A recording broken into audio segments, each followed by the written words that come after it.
আজকে আপনাদেরকে বলবো ইউরোপের একটা মুসলিম অধ্যুষিত দেশ আলবেনিয়া সম্পর্কে। তা আমরা ইতালির লিস থেকে ওভারনাইট ফেরিতে করে আমাদের গাড়ি সহ আমরা আলবেনিয়াতে এসে সকাল 8টায় পৌঁছাইছি।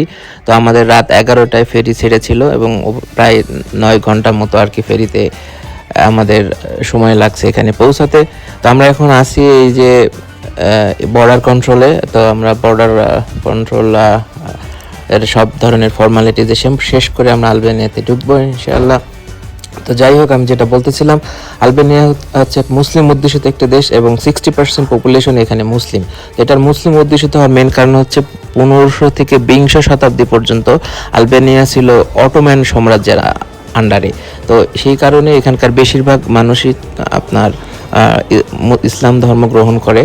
তো এরা ইসলাম ধর্ম গ্রহণ করলেও এরা কাইন্ড অফ সেকুলার টাইপের, মানে ইসলামের ওই 100% ওরা মানে না। বাট এনিওয়ে, তারা যেহেতু শাহাদা গ্রহণ করেছে তারা মুসলিম। তো আমার আর একটা জিনিস আলবেনিয়ার ভালো লেগেছে, এই আলবেনিয়া হচ্ছে খুবই পরিপাটি, সুন্দর, পরিষ্কার। এখানকার মানুষজন হচ্ছে খুবই অমায়িক, ফ্রেন্ডলি, আর ওরা খুবই পরিপাটি অবস্থায় চলাচল করে। আমি একটা জিনিস এখানে এসে ইন্টারেস্টিং জেনেছি, সেটা হচ্ছে যে আলবেনিয়ার মানুষজন নাকি মানুষকে পোশাক দেখে জাজ করে।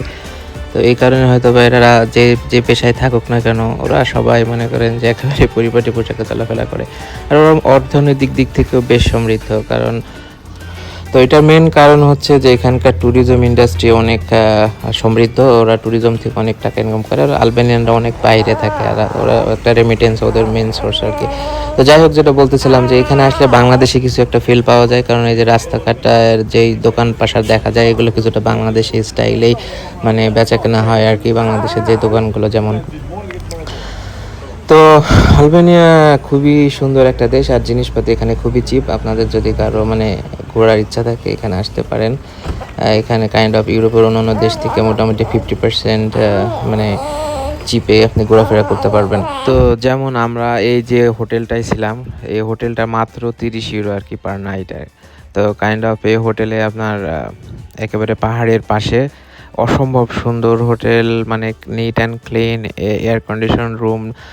আমাদের 3টা বেড ছিল, আমরা যেহেতু 4 জন মানুষ, তো মাত্র 30 ইউরো আর কি। তো আপনি ইউরোপের অন্য কোনো হোটেলে আপনার ব্রেকফাস্ট কস্টই 30 ইউরো করে আর কি। আর আমরা পরে এই হোটেলে ব্রেকফাস্ট করছি মাত্র 3 ইউরো দিয়ে পার পারসন আর কি। তো সেক্ষেত্রে আমি বলবো যে মানে একটা চিপ মানে আলবেনিয়া একটা চিপ ডেস্টিনেশন, যেখানে আপনি অনেক মানে ইউরোপের অন্যান্য দেশ থেকে অনেক ক্ষেত্রে আপনি 60% কম টাকায় এখানে ঘোরাফেরা করতে পারবেন। বাট স্টিল মানে নেচারটা খুবই সুন্দর, মানে আপনি ইউরোপের সব ধরনের ফিলই পাবেন আর কি।